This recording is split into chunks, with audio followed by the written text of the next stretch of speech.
क्या समय को रोका जा सकता है? अगर हम समय को रोक दें तो क्या होगा? समय को रोका जा सकता है क्या? समय को रोका नहीं जा सकता। समय को रोकना वो सिनेमा, टीवी, कथा कहानियों में देखते हैं आप, वहां रुक जाता है। काल चक्र को हमेशा प्रवाहित रहता है, चलता रहता है, क्योंकि काल की गति से ही संसार की गति है, हमारे जीवन की गति है, सूर्य चंद्रमा तारे की गति है, मौसम की गति है, ऋतु की गति है। काल चक्र का रुकना क्या कह सकते हैं? असंभव है। हाँ, काल चक्र जहां नहीं है वो कौन सी जगह है? जहां तक प्रकृति है वहां तक समय है, वहां तक काल है।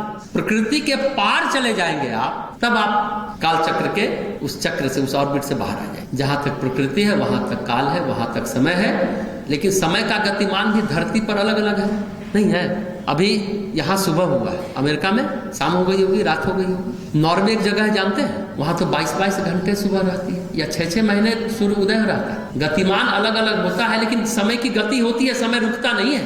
6 महीना रात होती है, 6 महीने एक समय बीच में आता है कि 22 घंटा सूर्योदय से सूर्यास्त हुआ, 2 घंटे के लिए रात हुई, फिर सुबह होगी। बीच में वो काल का चक्र है ना, तो वो चलता है। भारत का सूर्योदय, अमेरिका का, ब्रिटेन का, ऑस्ट्रेलिया का सूर्य का उदय का समय अलग अलग है, भिन्न भिन्न है, लेकिन गति तो काल की रुकती नहीं ना।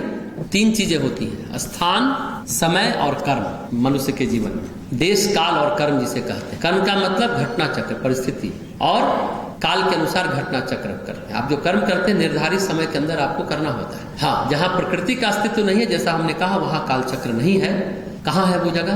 परमात्म चेतना। परमात्म चेतना में काल चक्र नहीं है। जैसे कोई योगी समाधिस्थ हो जाता है, कहते हैं जब समाधि में अवस्थित होता है तो काल रुक जाता है। कोई निर्विष समाधि में, निर्विकल्प समाधि में, तो वो अवस्था है जहाँ काल का प्रवाह नहीं है। हाँ, जिसे काल के प्रवाह से बचना है उसको समाधि की अवस्था में जाना होगा, समाधि के चरम में जाना होगा, वहाँ काल नहीं है। यानी प्रकृति के पार जहाँ चेतना का अस्तित्व है वहाँ काल नहीं है। मंगल ग्रह पर जाते, चंद्रमा पर जाते, कहते हैं वहाँ बूढ़ा नहीं होता। कुछ लोग कहते हैं, इसलिए शायद ये क्वेश्चन किए होंगे, बूढ़ा होगा, देर से होगा, वहाँ धीमी गति है, लेकिन गति है, तो आप समय को रोक नहीं सकते, ये बात है। और आपने पूछा कि अगर समय रुक जाए तो क्या होगा? जब पता ही नहीं तो कह नहीं सकते ना कि क्या होगा।